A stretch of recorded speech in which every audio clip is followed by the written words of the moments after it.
কাস্টমারগুলো কি হোটেলে ডাইরেক্ট আসেন আপনারা নিয়ে আসেন? যদি আমার মতো একজন আসে। আলহামদুলিল্লাহ। আসসালামু আলাইকুম ওয়া রাহমাতুল্লাহি ওয়া বারাকাতুহু। সবাই কেমন আছেন? আশা করি ভালো আছেন। আমি হাবিবুল্লাহ তাহসিন। তো আজকে একটি ভাইরাল ভিডিও নিয়ে কথা বলবো, যেটা ইউটিউব এবং ফেসবুক এবং টিকটক সব জায়গায় ঘোরাঘুরি করতেছে একটা ভিডিও। তো একটি হুজুর, সে আবাসিক হোটেলে গেল ইন্টারভিউ নেওয়ার জন্য, সবাই দেখতেছেন।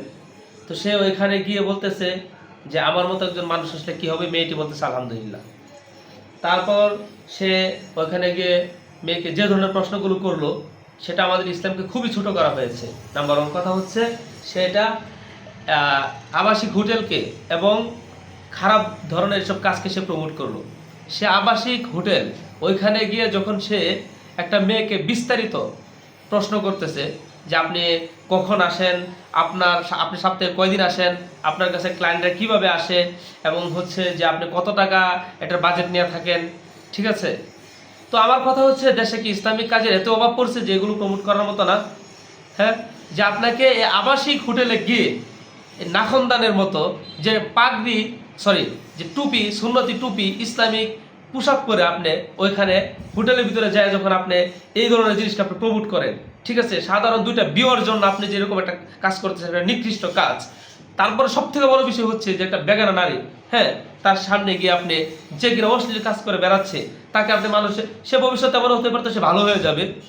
আপনি তার আত্মীয় স্বজন আছে, সবাই আছে, আপনি তার মাঝে কেন?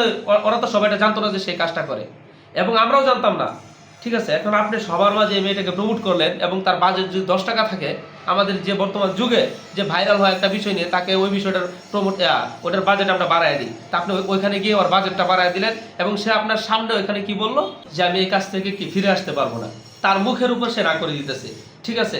তো সে ওইখানে আবার কি বলে যে আমি ম্যানেজারের কাছ থেকে অনুমতি নিয়ে এখানে এসেছি।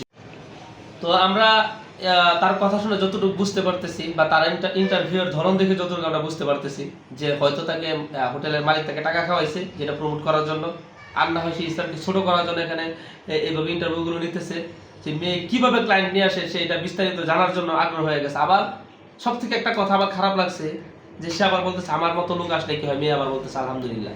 হ্যাঁ, এটা কি কোনো বিষয় ভাই? আপনারা বলেন যে এইভাবে কি ইসলামটা শুরু করা ঠিক হইতেছে? হ্যাঁ, দুনিয়া থেকে আর কোনো কাজ নাই যে 10টা ভিউর জন্য এইভাবে একটা নারীর সামনে দাঁড়ায় এসে এইভাবে সে বিস্তারিত কথাগুলো বললো ভাই? হ্যাঁ, এটার কি প্রতিবাদ করার কেউ নাই? হ্যাঁ, সেই ইন্টারভিউটা আজকে প্যান্ট শার্ট পরে নিত বা অন্য একটা লেবাসে সে নিত, এই ইসলামিক পোশাকটা পরে তো এইভাবে সে আমাদেরকে ছোট করা তার কোনো কাজ হইতে পারে না, ঠিক আছে? তারপরে মুখে চাপ দাড়ি নিয়ে সে ওইখানে যায় এইভাবে, আবার বলে আমি ম্যানেজারের কাছ থেকে অনুমতি নিয়ে আসছি, এগুলো। তো ভাই আমরা সবাই, আমি যে ভিডিওটা করছে আমি তার কাছে একটা আকুল আবেদন করে বলতেছি, ওনার কাছে আমি হাত জোর রিকোয়েস্ট করে বলতেছি যে আমি মনে করি আপনি ভিডিওটা ডিলিট করে দেন, না হয় এটাকে প্রাইভেট করে দেন, যেন ভাই এই ভিডিওটা মানে এই মেয়েটাকে এইভাবে মানুষের মাঝে না ছড়ান। আমি এটা আপনার কাছে রিকোয়েস্ট করতেছি। তো আশা করি বুঝতে পারবেন ইনশাল্লাহ। সবার কাছে দোয়া চাই। আসসালামু আলাইকুম।